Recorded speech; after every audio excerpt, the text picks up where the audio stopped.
General Wakeruzzaman, যিনি বঙ্গভবনে 5ই August সকল রাজনৈতিক দলের সামনে কথা দিলেন যে I will take care of it and they will all be released, তিনি বিষয়টা দেখবেন, তিনি সবার মুক্তির ব্যবস্থা করবেন। তিনি বা কেন হিসাব দিতে পারছেন না কতজনকে আটক করা হয়েছিল, কতজনকে ছাড়া হলো, আর এখনো আয়নাঘরগুলো চলছে কিনা। বাংলাদেশে অন্তর্বর্তীকালীন সরকার, ডক্টর মোহাম্মদ ইউনূসের সরকার বিচার সংস্কার, নতুন বাংলাদেশ এরকম নানা কথা বললেও সারা বাংলাদেশের মানুষ শেখ হাসিনা সরকারের সময় যেই বিষয়টা নিয়ে একরকমের আতঙ্কে ছিল এবং এই বিষয়টি কি করে ঘটতে পারছে বাংলাদেশে তা নিয়ে নানা রকম প্রশ্নের উদ্রেক হয়েছিল। এবং যখন শেখ হাসিনা সরকারের পতন হলো তখন সারা বাংলাদেশের মানুষ যেই ঘরগুলো দেখবার জন্য সবচেয়ে উদ্গ্রীব হয়ে অপেক্ষা করছিল, যাদের মুক্তির জন্য অপেক্ষা করছিল, সেই মানুষগুলোর মুক্তি হয়নি, সেই মানুষগুলোকে খুঁজে পাওয়া যায়নি। আর সেই বিখ্যাত ঘর, আয়না ঘরগুলো কোথায় কোথায় আছে, এখনো চলছে কিনা, এবং সেসব জায়গায় এখনো সেই শত শত নিখোঁজ মানুষ আটকা রয়েছেন কিনা, এসব প্রশ্নের কোনো উত্তর ডক্টর মোহাম্মদ ইউনূসের সরকার 1 বছরে দেবার প্রয়োজন বোধ করেনি। 5ই আগস্টের বার্ষিকী উপলক্ষে সাবেক বর্তমান সেনা কর্মকর্তাদের এক সমাবেশে মেজর জেনারেল ফজলে এলাহি আকবর, যিনি খালেদা জিয়ার নিরাপত্তা উপদেষ্টা হিসেবেও কাজ করেন, এই অবসরপ্রাপ্ত সেনা কর্মকর্তা যেমন জানিয়েছিলেন যে 5ই আগস্টের আগের রাতেই, মানে 4 আগস্ট দিবাগত রাত 12টার পর তাকে সেনাপ্রধান 5ই আগস্ট সকাল 10টার মধ্যে তার বাড়িতে আসতে বলেছিলেন রাজনৈতিক দলগুলোকে একত্র করবার উদ্যোগ নেবার জন্য। তেমনি মেজর জেনারেল ফজলে এলাহি আকবর আরেকটা খুব গুরুত্বপূর্ণ কথা জানান। তিনি জানান যে সেই দিন তারা যখন 5ই আগস্ট রাষ্ট্রপতির বাড়িতে যান বিকালবেলায় সেনা সদর দফতর থেকে একটা অন্তর্বর্তীকালীন সরকার গঠন নিয়ে আলোচনা করতে, বিএনপি, জামায়াতে ইসলামী সহ সকল রাজনৈতিক দলের প্রতিনিধিদের নিয়ে, তখন বঙ্গভবনে তাদের ভেতরে যে আলাপ হয়েছিল সেখানে মেজর জেনারেল ফজলে এলাহি আকবর নিজে আয়নাঘর প্রসঙ্গটি তুলেছিলেন। তিনি বলেছিলেন যে আয়নাঘরের বিষয়টি কি করা যায়, সেই বন্দীদের মুক্তি দেওয়া যায় কিনা। এবং তখন মেজর জেনারেল ফজলে এলাহি আকবর এবং রাষ্ট্রপতির মধ্যে একটা কথোপকথন হয়েছিল যে আয়নাঘর কি সত্যি আছে, আয়নাঘর ভার্চুয়াল না রিয়েল। তখন সেনাপ্রধান হাত তুলে বলেছিলেন যে তিনি বিষয়টি দেখছেন। শুনে আসি মেজর জেনারেল ফজলে এলাহি আকবর কি বলেছিলেন। দি থার্ড পয়েন্ট, আমাকে হাসান নাসির টেলিফোন করেছিল যখন আমি ওখানে বসেছিলাম রাষ্ট্রপতি ভবনে, যে এখানে আমরা আয়নাঘরের সামনে, ডিজিএফ এর সামনে আমরা এবং যারা ক্ষতিগ্রস্ত পরিবার, যাদের পরিবারে ঘুম খুন হয়েছিল তারা এখানে দাঁড়িয়ে আছে, আমরা এই আয়নাঘরে যারা আছে তাদেরকে আমরা এখান থেকে বের করে আনতে চাই। আমি এই কথাটা রাষ্ট্রপতির সামনে উঠালাম।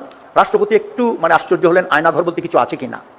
উনি একটু সন্দেহ প্রশ্ন করলো। আমি বললাম যে দেখ মহামান্য রাষ্ট্রপতি, আয়নাঘর আছে কি না এটা আমিও জানি না, আপনিও জানেন না। ওয়েদার ইজ ভার্চুয়াল ইয়া real, we have no idea. এখানে তো ডিজিএফআই চিফ আছেন, লেট হিম ক্লিয়ার। ওই মুহূর্তে সেনাপ্রধান কিন্তু স্টেজে বললেন, sir I will take care of it, they will all be released. দেখুন, এই কথোপকথন থেকে কয়েকটি ব্যাপার পরিষ্কার। একদিকে যেমন আয়নাঘর এই নামটি, মানে এরকম নামের কোনো জায়গা আছে কিনা, এটা সত্যি কিনা, সেটা নিয়ে একেবারে হাসিনা সরকারের কর্তা ব্যক্তি প্রেসিডেন্ট শাহাবুদ্দিন চুপ্পুরও তার মানে কোনো ধারণা ছিল বলে মনে হচ্ছে না। দ্বিতীয়ত, ধারণা ছিল না এই সাবেক সেনা কর্মকর্তারও, যিনি এখনো অবসর নেবার পরেও ভীষণ প্রভাবশালী শুধুমাত্র এই কারণে নন যে তিনি বিএনপিতে খালেদা জিয়ার নিরাপত্তা উপদেষ্টা হিসেবে কাজ করছেন, তিনি সাবেক সেনা কর্মকর্তা হিসেবে এখনো সেনাবাহিনীর ভেতরেও তার প্রভাবের কারণেও প্রতিপত্তিশালী সেনাবাহিনীর ভেতরে। এবং যারা যারা যেসব সাবেক সেনা কর্মকর্তারা জুলাই আগস্ট আন্দোলনে গুরুত্বপূর্ণ ভূমিকা রেখেছিলেন, মেজর জেনারেল ফজলে এলাহি আকবর তাদের একজন। এখানে আরো গুরুত্বপূর্ণ বিষয় ছিল তার এই বক্তব্যটিতে যে সে সময় বঙ্গভবনের ডিজিএফআই প্রধান, তখনকার ডিজিএফআই প্রধান হামিদুল হক উপস্থিত ছিলেন, যাকে এখন আর খুঁজে পাওয়া যাচ্ছে না। ধারণা করা হয় তিনি পলাতক আছেন এবং এরই মধ্যে দেশের বাইরেও চলে গেছেন। 5ই আগস্টেও তিনি কিন্তু বিকালবেলা বঙ্গভবনে উপস্থিত। তখন যখন ডিজিএফআই এর কাছ থেকে ব্যাখ্যা জানতে চাইলেন মেজর জেনারেল ফজলে এলাহি আকবর, যে ডিজিএফআই প্রধান তো এখানে আছেন, তিনি বলুন যে আয়নাঘর বলে আছে কিছু কিনা, তখন সেনাপ্রধান নাকি বললেন তিনি বিষয়টি দেখবেন, তিনি অল উইল বি রিলিজড। এই যে সকলে মুক্তি পেয়ে যাবেন, সেনাপ্রধান দেখবেন, তাতে পরিষ্কার বোঝা যায় যে এই বিষয়টি সত্যতা আছে এবং সেনাপ্রধান সেটা জানতেন। ডিজিএফআই প্রধান কি জানতেন সেটা তার মানে এই এত এত সিভিলিয়ান রাজনীতিবিদদের সামনে কিংবা রাষ্ট্রপতির সামনে সেনাপ্রধান তখনও খোলাসা করতে চাইলেন না। এবং সেনাপ্রধান দায়িত্ব নিলেন all will be released. 6 August, আগস্টের 6 তারিখ দুজন মুক্তি পেল। দুজন মুক্তি পেলেন দুজনই জামায়াতে ইসলামীর নেতাদের পুত্র, সাবেক আমির গোলাম আজমের পুত্র ব্রিগেডিয়ার জেনারেল আজমি, এবং মুক্তি পেলেন মীর কাশেম আলীর পুত্র ব্যারিস্টার মীর আরমান। এই দুজন বেরিয়ে এলেন 6 আগস্ট। জামায়াতে ইসলামী তখন তাদের ফেসবুক পোস্টে কোনো সুনির্দিষ্টভাবে বলল না অবশ্য যে তারা কোথা থেকে বেরিয়ে এলেন। তারা তাদের বিষয়ে পোস্টে জামায়াতে ইসলামী লিখলো যে তারা নিখোঁজ ছিলেন এবং তারা অবশেষে বেরিয়ে এসেছেন। এরপর ব্রিগেডিয়ার আজমি এবং ব্যারিস্টার আরমান দুজনেই বললেন যে সেই 2016 থেকে আটক ছিলেন তারা এবং একটা ছোট ঘরে একটা প্রকোষ্ঠে কিভাবে তারা দিনের পর দিন কোনো আলো না দেখে অন্ধকারের মধ্যে বন্দি দশায় মানবেতর পরিস্থিতিতে কারো সঙ্গে কোনো কথা না বলে এবং ক্রমাগত এক্সস্ট ফ্যানের আওয়াজ শুনতে শুনতে বাস করছিলেন। 6 আগস্ট মায়ের ডাক নামের প্রতিষ্ঠানটি, দেখুন যেই প্রতিষ্ঠানটির সঙ্গে এই এখন যারা উপদেষ্টা হয়েছেন আদিলুর রহমান খান, সিয়ার আবরার, তারাও গিয়ে দাঁড়ালেন ডিজিএফআই অফিসের সামনে, দাঁড়ালেন এই অন্তর্বর্তীকালীন সরকারের তৈরি করে দেওয়া নারী কমিশনের প্রধান শিরিন হক গিয়ে দাঁড়ালেন ডিজিএফআই অফিসের সামনে এই দাবি নিয়ে যে ডিজিএফআই এর যে তৈরি আয়নাঘর তার ভেতরে যারা যারা এখন পর্যন্ত বন্দী আছেন এদের সবাইকে মুক্তি দিতে হবে। মায়ের ডাক কোন সংগঠন? মায়ের ডাক হচ্ছে বিএনপি নেতা সুমনের বোন সানজিদা তুলির তৈরি সংগঠন। এই সংগঠনটি জন্য খুবই তৎপর ছিলেন পিটার হাস, মার্কিন সাবেক রাষ্ট্রদূত, যিনি এই গুমের ঘটনায় যারা যারা গুম হয়েছেন, নিখোঁজ হয়েছেন তাদের যাতে মুক্তি দেওয়া হয় এই দাবি নিয়ে রীতিমতো কূটনৈতিক পাড়া ছেড়ে আওয়ামী লীগ আমলে গিয়ে উপস্থিত হয়েছিলেন মায়ের ডাকের সদর দপ্তর যেটি শাহিনবাগ সেখানে। এবং তখন তা নিয়ে আওয়ামী লীগ সরকারের সঙ্গে শেখ হাসিনা সরকারের সঙ্গে পিটার হাসের রীতিমতো একটা প্রকাশ্য দ্বন্দ্ব তৈরি হয়েছিল। তার মানে এই মায়ের ডাক প্রতিষ্ঠানটির পেছনে কিন্তু খুব গুরুত্বপূর্ণ লোকেরা দাঁড়িয়েছিলেন গত কবছর ধরে। 6 আগস্ট তারা যখন ডিজিএফআই অফিসের সামনে দাঁড়ালেন, এই সরকারের ঘনিষ্ঠ এই ব্যক্তিরা তো দাঁড়ালেনই, পাশাপাশি গিয়ে জাতিসংঘের আবাসিক প্রতিনিধি গোয়েন লুইস দাঁড়ালেন জাতিসংঘ মানবাধিকার বিষয়ক সংস্থার ঢাকার প্রতিনিধি হুমা খানও, এবং তারা ভেতরে ঢুকলেন। এই দুই জাতিসংঘ প্রতিনিধি কিন্তু ডিজিএফআই অফিসের ভেতরে ঢুকলেন। কিছুক্ষণ পরে সানজিদা তুলিকে নিয়েও ভেতরে ঢোকানো হলো। ডিজিএফআই এর কর্মকর্তারা বেরিয়ে এসে বললেন তারা এই বিষয়টা নিয়ে সেনাপ্রধানের সঙ্গে কথা বলবেন এবং জানাবেন যে এ ধরনের কোনো বন্দী তাদের এখানে আছেন কিনা এবং থাকলে মুক্তি দেওয়া হবে। আর 7 তারিখ ডিজিএফআই থেকে ঘোষণা দেওয়া হলো তাদের কাছে আর কোনো বন্দী নাই। তখন মুক্তি পেয়েছেন মাত্র দুজন, ব্যারিস্টার মীর আরমান, মীর কাশেম আলীর ছেলে, আর গোলাম আজমের ছেলে ব্রিগেডিয়ার জেনারেল আজমি। 7 তারিখ আরেকজনের মুক্তি পাওয়ার ঘটনা ঘটলো। 7 তারিখ ইউপিডিএফ এর সদস্য মাইকেল চাকমাও মুক্তি পেলেন।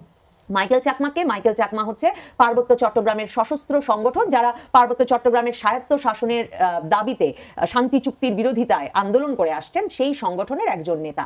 এই মাইকেল চাকমারও মুক্তির ঘটনা ঘটলো 7 আগস্ট এবং ডিজিএফআই বলে দিল তাদের কাছে আর কেউ নেই।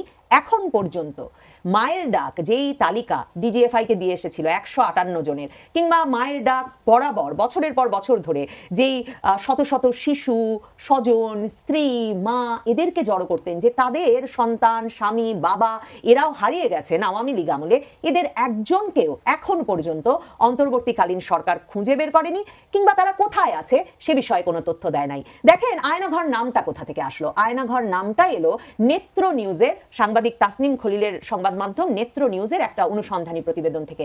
সেখানে নেত্র নিউজ জানিয়েছিল যে সেনাবাহিনীর ভেতরেই, সেনা সদর দফতরের ভেতরেই এই আয়নাঘরের একেবারে লোকেশন পর্যন্ত তারা সেনা কর্মকর্তাদের বরাতেই জানতে পেরেছেন এবং সেনাবাহিনীর সেই আয়নাঘরের ভেতরে আটক একজন সাবেক সেনা কর্মকর্তা হাসিনুর রহমান, তিনি নেত্র নিউজকে বললেন, একেবারে চিহ্নিত করে জানিয়ে দিলেন যে এই ব্লকের পাশে এই ভবন, এবং গুগল আর্থ ম্যাপে তিনি দেখিয়ে দিলেন যে সেনা সদর দফতরের ভেতর ঠিক কোন জায়গায় সেই আয়নাঘর অবস্থিত। এবং হাসিনুর রহমান প্রথম বললেন যে ডিজিএফআই এর এই বন্দিশালাগুলোকে আয়নাঘর নামে অভিহিত করা হয়, তা থেকেই এই নাম ছড়িয়ে পড়লো।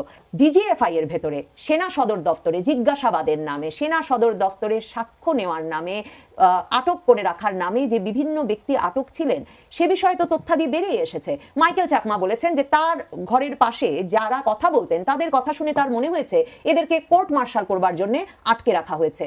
নিউ ইয়র্ক টাইমসে সাক্ষাৎকার দিয়েছেন মারুফ জামান নামের একজন সাবেক রাষ্ট্রদূত, তিনিও বেরিয়ে বলেছেন যে তিনি যে জায়গায় ছিলেন সেই ভবনের পাশে স্পষ্টত তিনি কুচকাওয়াজের আলাপ শুনতেন এবং বুঝতে পারতেন সেনাবাহিনীর আবাসিক এলাকা এর পাশেই, যে কারণে শুক্রবার দিন শিশুদের গানের সুরও ভেসে আসতো।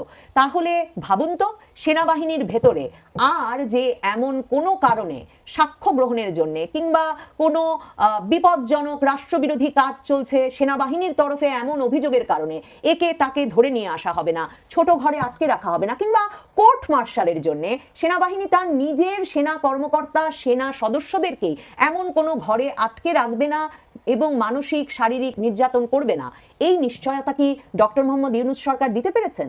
ডক্টর মোহাম্মদ ইউনূস সরকার সেনাবাহিনীকে এই প্রশ্নগুলোর সম্মুখীন করতে ভয় পাচ্ছেন কেন?